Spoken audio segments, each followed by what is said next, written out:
Hastani traffic note ba kaham klaina bagai interceptor mungai kaini malkhungna fiogoi dikha hastani montri okra biplop kumar dev asalo montri okra kok sana thangtani saka traffic naimung kaham ke khlaijagoi te tong abono naharoi haste command control room ni logi logi bonote ba kaham khlaiti sana bagai wansuk munoti o malkhung rijaka hanai saka tabo haste ba kaini malkhung tu bujaka nangke faini salo o mahite ba interceptor malkhung tebo tu bujaknai hanai saka boteba saka haste o samung ham मा किसा अंका अपनी लोगे हास्टनी जो लोकुर काहाम रंखितनी वही हाफंगनी रायदा मानी वही social distance मानी वही मोताई मनी लोगे मोताई तंखरनो काहाम कुरुं तरिना बागै बबो कबखा ক্রাইমগুলো এমনি তো আগরতলা সিটিতে কমান্ড কন্ট্রোল সেন্টার আছে, ইন্টিগ্রেটেড কমান্ড কন্ট্রোল সেন্টার। তার মাধ্যমে সমস্ত জায়গা থেকেই কেউ কোনোদিন কোনো আগরতলা শহরে মুভমেন্ট করলে সেগুলো আমরা সেন্ট্রালাইজ দেখতে পারি।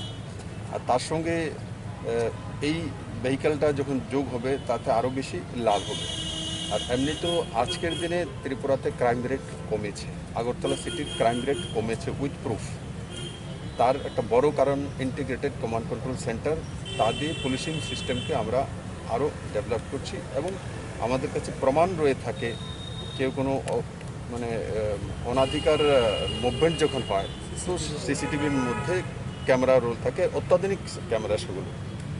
তো আগরতলার প্রত্যেকটি অলিগলির মধ্যে শহরে সেটা রয়েছে এবং তার কারণে আগরতলাতে এখন ক্রাইম রেট অনেকটা কমেছে।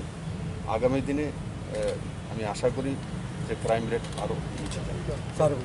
আরও রাজ্যে প্রদান করার কি কোনো রকম পরিকল্পনা রয়েছে সরকারের? দেখো, আজকে দুটো গাড়ি দেওয়া হয়েছে, তো আগামী দিনে আরও সেই ভেহিক্যাল কেনা হবে। এখন দুটো দিয়ে আমরা স্টার্ট করছি, আর আগামী দিনে আরও এই ধরনের অত্যাধুনিক ইন্টারসেপ্টর ভেহিক্যাল, আরও পুরো পুলিশ মডার্নাইজেশন আমরা অনেক ইকুইপমেন্ট আমরা ওয়ার্ক অর্ডার দিয়েছি। তো সেগুলো আসবে, পুলিশিং ব্যবস্থা যাতে উন্নততর ব্যবস্থা হতে পারে, মডার্ন পুলিশ ব্যবস্থা হতে পারে, সেই দিশাতে ত্রিপুরা পুলিশ। দুটি গাড়ি উদ্বোধন করা হয়েছে, এক্ষেত্রে কত টাকা ব্যয় হয়েছে রাজ্য সরকার? দেখো, এই গাড়ির প্রায় 15 লাখ টাকা করে একটা গাড়ি। তো এমন আগে আরও এই ধরনের অনেক ব্যবস্থা। সেন্ট্রালাইজড কোনো এই ধরনের সিদ্ধান্ত নেয়নি কারফিউর বিষয়ে। গভর্নমেন্ট একটা গাইডলাইন চালু করেছে, গাইডলাইন জারি করেছে চিফ সেক্রেটারি, সেটা আপনাদের কাছে পৌঁছে গেছে। সেই গাইডলাইনটা হচ্ছে ত্রিপুরা সরকারের গাইডলাইন। এখন ডিএম ওখানকার পুজো কমিটির সঙ্গে কথাবার্তা বলে ক্লাব বিভিন্ন সংস্থানের যদি কোনো সিদ্ধান্ত উপনীত হয় সেটা আলাদা বিষয়। স্থানীয়ভাবে কোনো বিডিও, কোনো ডিএম, কোনো এসডিএম যদি সিচুয়েশন ডিমান্ড করে, যদি স্থানীয় লোক বলে, তো সেটা করতেই পারা যেতে পারে। কিন্তু সেন্ট্রালাইজ ত্রিপুরা সরকার কোনো ন্যায় কার্ফিউর জন্য কোনো এখনও দিশা নির্দেশিকা জারি করে। পুজো উপলক্ষে আপনার কী বার্তা থাকবে রাজ্য সরকার? পুজো উপলক্ষে আমার এটাই বার্তা থাকবে যে আমি সবার সহযোগিতা চাই। যেভাবে আমরা জনতার কার্ফিউগুলিতে সাড়া দিয়েছে মাননীয় প্রধানমন্ত্রী, যেভাবে ত্রিপুরাতে লকডাউনের সময় আমরা স্বতঃস্ফূর্তভাবে সাড়া দিয়েছি, আমি সবাইকে বিনম্র নিবেদন করব ভিড় না করা, সোশ্যাল ডিস্টেন্সিং মেনটেন করে করা। আর সেগুলো যদি আমরা করতে পারি তাহলে আমরা যেভাবে করোনা থেকে এখন বেরিয়ে আসছি, ত্রিপুরাতে এখন ডেথ রেট কমেছে, রিকভারি রেট 90% পৌঁছে গেছে, ওর সব ব্যবস্থা সঠিকভাবে যাচ্ছে। হোম আইসোলেশনে মানুষ এখন ঠিক হয়ে বাড়িতে চলে যাচ্ছে, পরিবারের সঙ্গে থাকতে পারছে। তো এই সবগুলো ডেভেলপড হয়েছে, একদিনে তো হয়নি।